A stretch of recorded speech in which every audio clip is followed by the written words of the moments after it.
ගොඩක් ආදරෙන් ඔයාලා හැමෝම අපේ channel එකට පිළිගන්නවා. ඉතින් අද කියලා දෙන්නේ ලොකු පොඩි ભેදයක් නැතුව කවුරුත් කැමති වෙන රසවත් රෙසිපියක්. chicken biryani එකක් තමයි අද අපි හදාගෙන තියෙන්නේ. ඉතින් ඔයා අපේ channel එකට අලුත් කෙනෙක් නම් subscribe කරලා එකතු වෙන්න. හැමදාම කියනවා වගේ රසවත් අදහසත් අපිට පහලින් comment කරන්න. ඒ වගේම ඔයාලා මේ විදිහට හදාගත්තාම මේ වගේ photos තියෙනවා නම් ඒවත් අපිට එවන්න.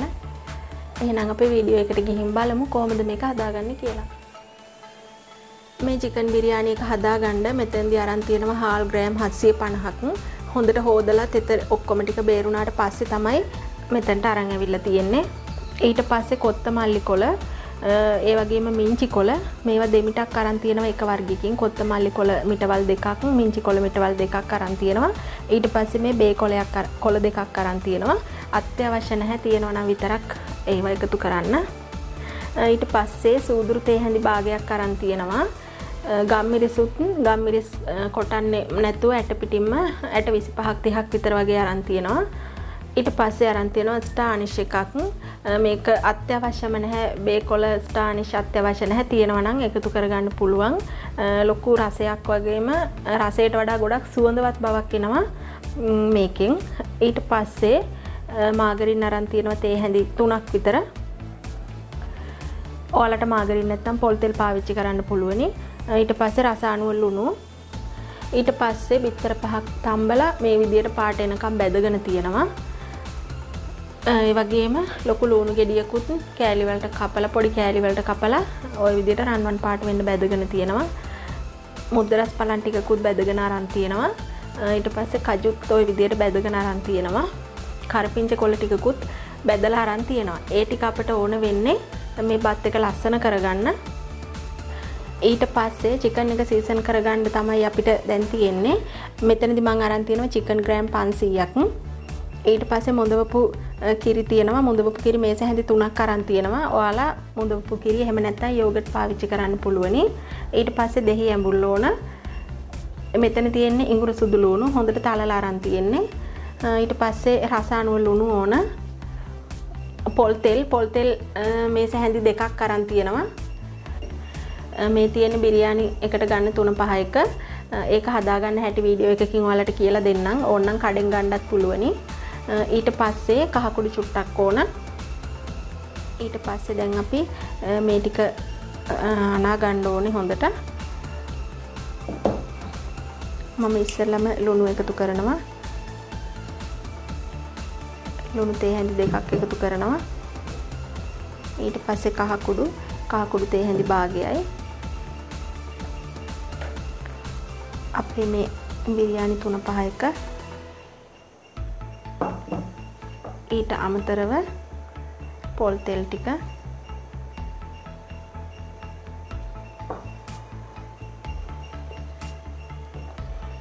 ඉඟුරු සුදු ලුණු පේස්ට් එක,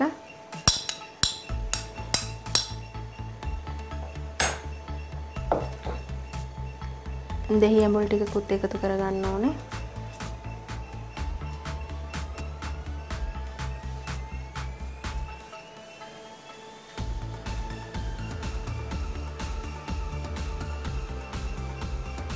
ඊට පස්සේ අපි මොඳවපු කිරි ටික එකතු කරගන්න ඕනේ.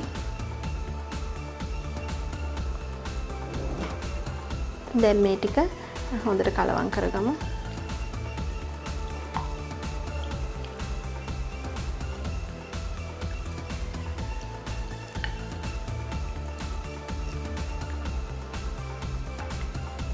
මේ විදිහට විනාඩි කිහිපයක් හොඳට අතගා ගන්න ඕනේ.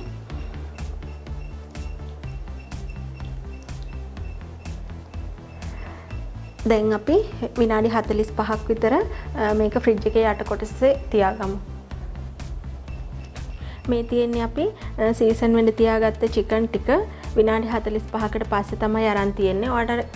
ඔයාලට ඊට වඩා වෙලාවක් තියාගන්න පුළුවන් නම් ඒත් ගැටලුවක් නැහැ. මම විනාඩි 45යි තියාගෙන තියෙන්නේ. දැන් අපි මේ විදිහට භාජනයක් ලිපේ තියාගෙන මාගරින් ටික එකතු කරගමු.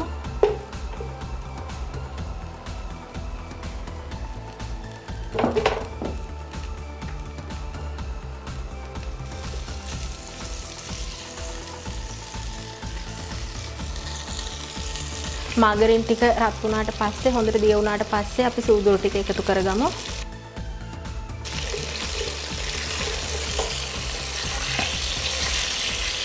සූදුරු ටිකත් බැදුනට පස්සේ අපි මේ සීසන් කරගත්ත චිකන් එක එකතු කරගන්නවා.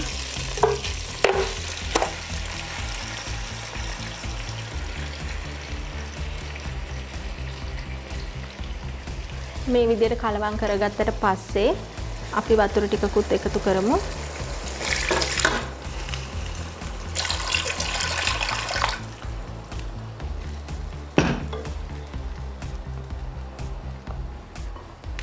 වතුර ටිකක් එකතු කරලා අපි විනාඩි 5ක් විතර ගින්දර වැඩි කරලා චිකන් එක හොඳට තම්බ ගමු. විනාඩි 5කට පස්සේ අපි චිකන් එක පොඩ්ඩක් එහෙට මෙහෙට කරගමු. අපේ මේ බත් එක ඉදෙන්න ගොඩක් වෙලා යන්නේ නැහැ. චිකන් කෑලි ටික අමුවට තියෙනවා බත් එක ඉදිලි ඉවර වෙනකොට. ඒ නිසා තමයි කලින් අපි මේ ටික මේ හොඳට තම්බ ගන්නෙ. මේ විදිහට කලවම් කරලා තවත් විනාඩි 5ක් වැඩි ගින්දරේ උයා ගමු. අපි දැන් මේ විදිහට චිකන් එක ඇරලා බලමු. අපේ චිකන් එක දැන් ඔක්කොම විනාඩි 10ක් හොඳට වැඩි ගින්දරේ ඉදුණා. දැන් චිකන් කෑලි ටික හොඳටම ඉදිලා තියෙන්නේ. අපි මේ වෙලාවේදී මේ ස්ටානිෂ් කෑල්ල දානවා. ඊට පස්සේ ගම්මිරිස් ඇට ටිකත් එකතු කරනවා. ඊට පස්සේ අපේ හාල් ටික ඒ ටිකත් එකතු කරගන්නවා.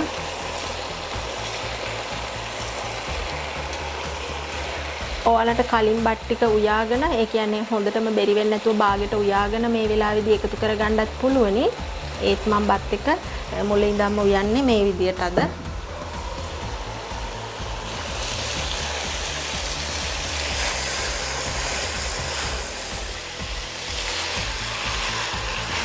ඊට පස්සේ අපි මේ බේකොළ දෙක ඊට පස්සේ කොත්තමල්ලි කොළ මිංචි කොළ ටික ඒ ටිකත් එකතු කරගමු.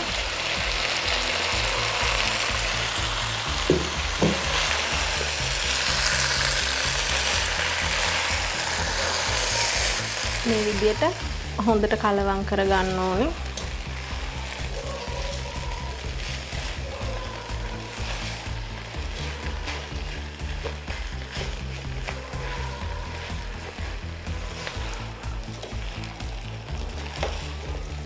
මේ විදිහට හොඳට කලවම් කරගෙන අපි වතුර තියාගමු බත් එකට.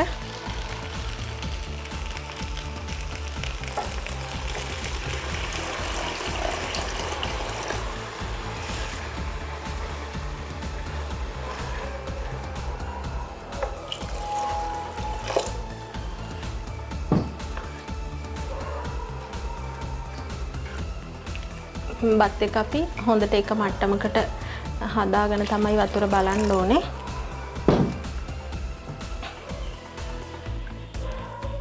මේ විදිහට අපේ ඇඟිල්ලේ මෙන්න මෙතෙන්ට වතුර තියෙන්න ඕනේ. හාල් ඇට ගෑවෙන හරිය ඉඳන් මෙතෙන්ට වතුර තියෙන්න ඕනේ. දැන් අපි මේකට ලුණු චුට්ටකුත් එකතු කරගෙන හොඳට බත් එක උයාගමු අපි. ලුණු වලට කැමති තරමට එකතු කරගන්න පුළුවනි රස අනුව. චිකන් එකටත් අපි ලුණු දාලා තියෙන්නේ. ඒ නිසා ලුණු ගොඩක් එකතු කරගන්න එපා. ගානකට එකතු කරගන්න. ඊට පස්සේ අපි ලිපේ ගින්දර වැඩි කරලා මේක වහගෙන හොඳට උයාගමු. මම මේ විනාඩි 4කින් තමයි ඇරලා බලන්නේ. මේ විදිහට තමයි බත් එක තියෙන්නේ. හොඳට හැමතැනම මේ බුබුලු දාලා පැහෙනවා වලට පේනවා ඇති. මේ වෙලාවේදී නම් බත් එක පොඩ්ඩක් කලවම් කරගන්න පුළුවනි. මොකද බත් එක තාම තැම්බිලා නැති නිසා කැඩෙන්න බලන්න නැහැ. මේ විදියට චුට්ටක් කලවම් කරගෙන ආපහු අහන්න. මෙතනදී වෙලාව මේ වෙලාව තමයි හරියටම කියලා කියන්න අමාරුයි. මොකද ඔයාලා පාවිච්චි කරන භාජනේ ඒ වගේම පාවිච්චි කරන හාල් වර්ගය ලිපේ තියෙන රස්නේ අනුව මේ වෙලාව කියලා හරියටම කියන්න බෑ. මම තව චුට්ට වෙලාවක් මේක වහලා උයා ගන්නවා. අපි ආයේ චුට්ටක් බත් එක බලමු. මේ විදිහට තමයි තියෙන්නේ. මම දැන් බත් එකේ ගින්දර අඩු කරගන්නවා.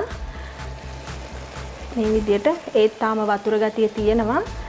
ගින්දර ගොඩක් තිබ්බහම අඩිය අල්ලන නිසා මේ විදිහටම ගින්දර අඩු කරගෙන වහලා තමයි උයාගන්නේ. මේ විදිහට මම ආයෙ විනාඩි 3කින් විතර ඇරලා බලනවා. අපිට පරිස්සමින් පුළුවන් බත්තට කැඩෙන්නේ නැති වෙන්න මේ විදිහට චුට්ටක් එහෙම කරගන්න.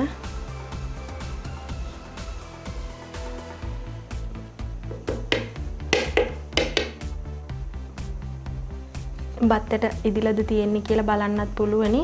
හොඳට බත්තට අතර පොඩි වෙනවද කියලා. අපේ බත් එක දැන් ඉදිලි ඉවරයි. ඒ වුණත් මේ විදිහට මේ වෙලාවෙදිම නෙමෙයි තව චුට්ටක් ලිප ඕෆ් කරගෙනත් විනාඩි 4-5ක් තියෙන්න ඕන. එතකොට තමයි බත් එකේ හරි විදිහට බත් එක තියෙන්නේ. ඒ නිසා ලිප ඕෆ් කරගෙන තව විනාඩි 5කින් විතර අපි අනිත් දේවල් ටික කරමු. අපේ බත් එක දැන් ලිප ඕෆ් කරගෙන විනාඩි 5ක් හොඳට නිවිලා තියෙන්නේ. අපි මෙතනදි කරන්නේ මේ බැදගත්තු මුද්ද රස පලන් ටික ඒ වගේම බැදගත්ත කජු ටික බැදගත්ත ලූණු ටික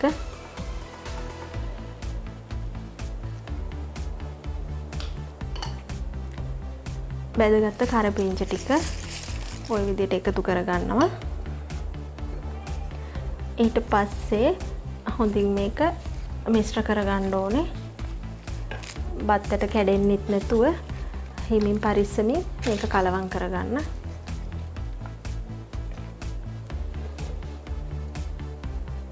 මම ওই විදිහට කලවම් කරගෙන තියෙන්නේ. ඔයාලට පුළුවන් මෙතනදී බිරියානි එකේ කලර් එක ගන්න. බිරියානි කලරින් එක එහෙම නැත්නම් කහපාට කලරින් එක පොඩ්ඩක් එකතු කරන්න පුළුවනි. මම ඒවා එකතු කරන්නේ නැහැ.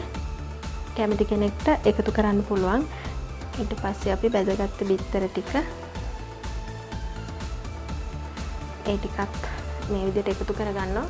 ඔයාලට මේක කලවම් කරගන්න පුළුවන් කැමති නම් එහෙම නැත්නම් මේ විදිහටම තියාගන්නත් පුළුවන්. ඉතින් ඔන්න රසවත් චිකන් බිරියානි එකක් හදාගෙන තියෙන්නේ. ඔයාලත් මේ විදිහට හදලා රස බලන්න. එහෙනම් මේ වගේම තවත් අලුත් වීඩියෝ එකකින් ආයෙ හමු වෙමු.